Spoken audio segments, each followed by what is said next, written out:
When it comes to the raw selvage denim jacket, it can be kind of hard to make such a classic piece unique, and a lot of brands kind of take it too far in my opinion. I think all you really need is a nice interesting fabric, a really good, really solid dye job, and a clean, refined kind of silhouette. Maybe something baggy, maybe something oversized if that's what you're looking for, something relaxed, or even something trim, and everything in between. The raw selvage denim jacket is such a classic piece that literally every man needs to have in their wardrobe. It literally goes with every man's style. There's almost virtually nothing in your wardrobe that the raw denim jacket doesn't go with. You could layer it over a turtleneck, you could wear it over a simple t-shirt, you could wear it with an Oxford shirt, you could even wear it with a dress shirt and tie. You could throw it on under an overcoat. There are so many different ways to wear the raw selvage denim jacket, and it's just a piece that's gonna last you a really long time and is gonna mirror your body movement, your environment, your lifestyle. Everything is all going to be shown on the raw denim jacket. The way that denim fades has this gorgeous allure to it that has literally been embedded in American and Japanese Americana culture and has spread throughout the rest of the world and created history. And like I said, you really don't need much to make a nice raw denim jacket. You really don't need to go too far. So today we're gonna talk about the new one that I just got. And today's raw selvage denim jacket that we're gonna be talking about is the perfect example of keeping it classy but throwing a little spin on it. I've always been a fan of SUGARCANE Japan. They make some of my favorite jeans, namely my favorite pair of selvage denim, which is the Hawaii One Wash selvage denim jean. And I actually have a very similar version today that I recently just got from Selvedge. And this is the SUGARCANE Natural Indigo 13-ounce Type 1 denim. And the fabric on this, the texture, the color, the silhouette, everything on this jacket is impeccable. Now, a little history here. I actually have been looking at this jacket at Selvedge in New York for literally about a year now, and I never ever pulled the trigger on it because I was fading that one. But I always loved the way that this jacket looked. I always tried it on every time I went to Selvedge, and I knew that one day I was gonna have this. So I recently went over there and they had the last one, and I was like, you know what? I gotta cop. And I can definitely tell you that I'm not disappointed at all. So the thing with this jacket and what makes SUGARCANE Japan so remarkable is that they actually make this jacket from 70% sugarcane and 30% cotton fiber. And that's a little bit different from the Hawaii jean, which I believe is actually a 50-50 blend. So they have a slightly kind of different texture to them. And one of the main things that I was concerned about when I first copped this jacket was, is the sugarcane fiber gonna have the same capability as an indigo dyed cotton fiber? And for those who don't know, basically the reason why denim fades is because cotton actually does not absorb the indigo dye. Indigo just actually coats the fiber and sits on top, and over time with abrasion, with stress, with wear, it actually starts to chip off and reveal the white core under it. Now, I wasn't sure if this was going to be the same with sugarcane fiber. I wasn't sure what the dye absorption would be like. I wasn't sure if it was going to coat the sugarcane, if it was going to absorb it, but I actually took a look on the inside of the collar, and I could see that since this jacket has been given a one-wash treatment, there's actually a lot of dye runoff already, and it's actually revealing a really nice, beautiful blue on the inside, which definitely reassures me that this jacket is going to fade down gorgeously. Now, because of the sugarcane content, this jacket actually has a really kind of stiff kind of character to it initially, but as it wears down, I feel like the weave actually kind of loosens up a bit, which I also noticed with my SUGARCANE Hawaii jeans, and it actually starts to feel a little softer. It is still kind of stiff, which is fine because I think that the rigidity is actually going to be good for the fades. But I've actually been wearing this jacket for about a week and a half straight, and I can already see in some very interesting places that the dye is actually starting to come off, which I think is pretty cool because it's kind of in a streaky kind of effect. I also love that the SUGARCANE makes this jacket so neppy, so you have these really nice kind of white spun yarns that kind of poke out, and because this is an unsanforized one-wash denim, it has this really hairy texture to it, which you would usually see with unsanforized denim, to kind of brighten up the blues, to remove the excess chemicals, the excess dye, and to also remove the shrinkage, because you really don't want to try this jacket on, think it looks good in store, and then after wash it's going to shrink down. So the shrinkage has been removed from this jacket, and it's also been given this really gorgeous character. So if we take a top-down view of the jacket, it has two different color sets of stitching, and they're very, very close in color, but just slightly off enough to kind of give that detail. So like around the armholes, the shoulder seam, the collar, they have this kind of orange thread, which is kind of like an industry standard. But then on the pleats and on the front yoke, running down the front placket, you actually have that kind of banana yellow thread, which I think is really interesting. And again, this is one of those kind of design details where you're not doing too much to the denim jacket, but you are making it unique, and you are bringing a subtle kind of allure to it, but still keeping it classy, which I think is very necessary. Now, one of my favorite things about the Type 1 and Type 2 silhouettes is that they actually have the pleats running down the entire front length of the torso itself, and I love the way that these pleats fade down. I've actually seen them on old vintage raw denim jackets, and what's interesting about these pleats that I've heard, I'm not entirely sure how true it is, but I believe it was on Michael Christie's channel, The Iron Snail, where he actually stated that the cowboys back in the old times would actually cut these pleats during the winter in order to be able to layer under the jacket, and then in the spring summertime they would have a tailor resew them back and then just rinse and repeat. And I think in the video he actually also put it to the test to see if you could layer under it. I might be wrong, but I feel like I vaguely remember that. Either way, definitely go check out his video and check out his channel. But yeah, I really love these pleats, and even the buttonholes on the front have this really interesting kind of homey, artisanal, handmade kind of feel to them. They're really not typical buttonholes, and I know that the Japanese do this a lot when they're making their garments. Even on the buttonhole on the front pocket actually has that kind of handmade feel as well, and these buttonholes are really thick.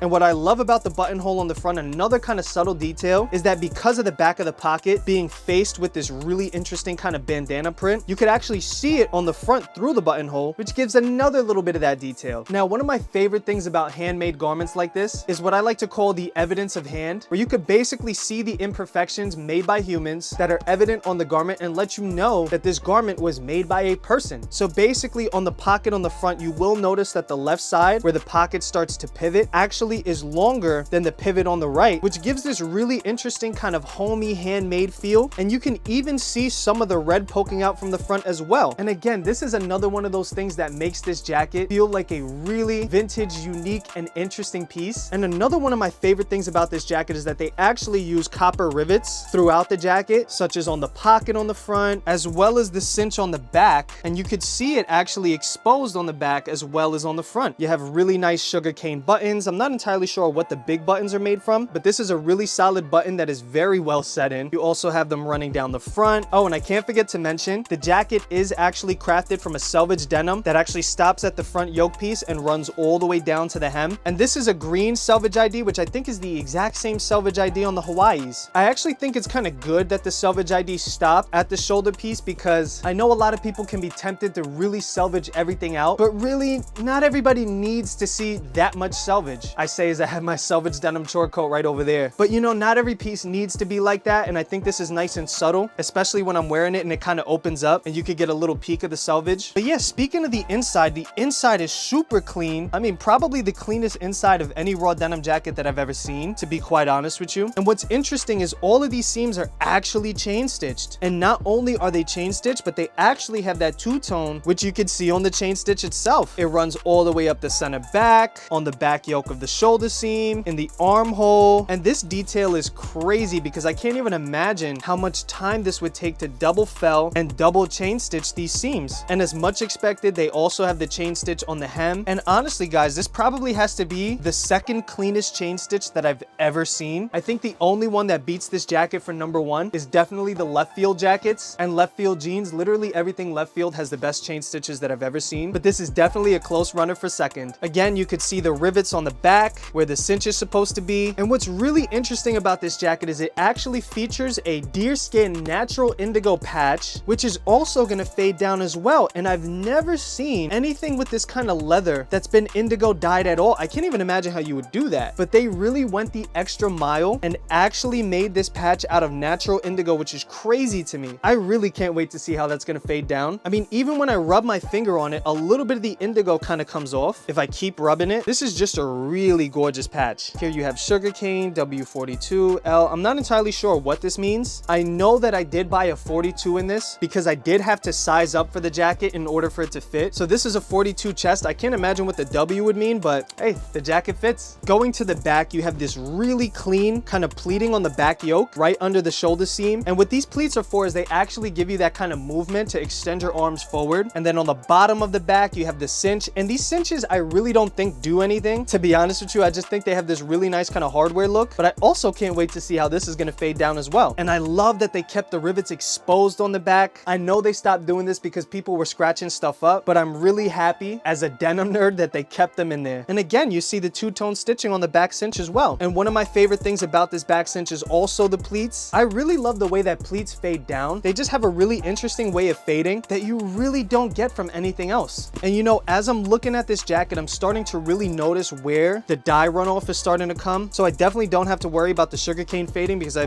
definitely already see it. It's not that much, but it's enough to be noticeable. But anyways, going down to the cuff. Now I know everybody says, oh, you love everything. You always review everything positive. The thing is, I don't buy things that I don't like. That's number one. And number two, I'm gonna always be honest with you. There's one thing about this jacket that I was slightly disappointed about, but it's not really make or break for me. The only thing that disappointed me about this jacket was that the cuff on the inside is actually not chain stitched. It's just attached regularly. And I think that this is more of a vintage repro kind of design element rather than trying to kind of feed my ego as a raw denim kind of nerd. And I've seen other denim jackets that have this chain stitch on the inside of the cuffs. And you know what? It is what it is. I'm not entirely happy about it, but you can't have everything. And honestly, it is closer to the vintage jackets anyways. But yeah, all in all, I really don't have any other complaints about this jacket. It is a really nice jacket. I genuinely love this jacket. And you know what's interesting? I just noticed at the end of the sleeve, they actually have the copper rivet there as well. That I don't think I've actually seen. So that's actually pretty cool. Now that I think about it, the only other thing about this jacket is that it's definitely more of a spring to late fall jacket. It's really not a winter jacket at all because it is a 13-ounce denim. So it's much akin to a regular weight raw selvage denim. It really doesn't have that body or that wind protection too much. So if you really want a denim jacket that's gonna last you into December, or at least what December should be, then I think you definitely want to go with something that's more 15 to 16 ounces, even higher if it's possible, because this is definitely on the lighter side of denim jackets. And that's the only other thing I would say about this. Other than that, it's a really gorgeous jacket. I love that it's made from sugarcane. I love that it's dyed with natural indigo. I love the silhouette. I really love the kind of relaxed fit that it has. It's not too baggy. It's not too oversized, but it sits just right on the body. It's a little cropped. The sleeves fall nicely. And yeah, it's just an overall really solid denim jacket that I just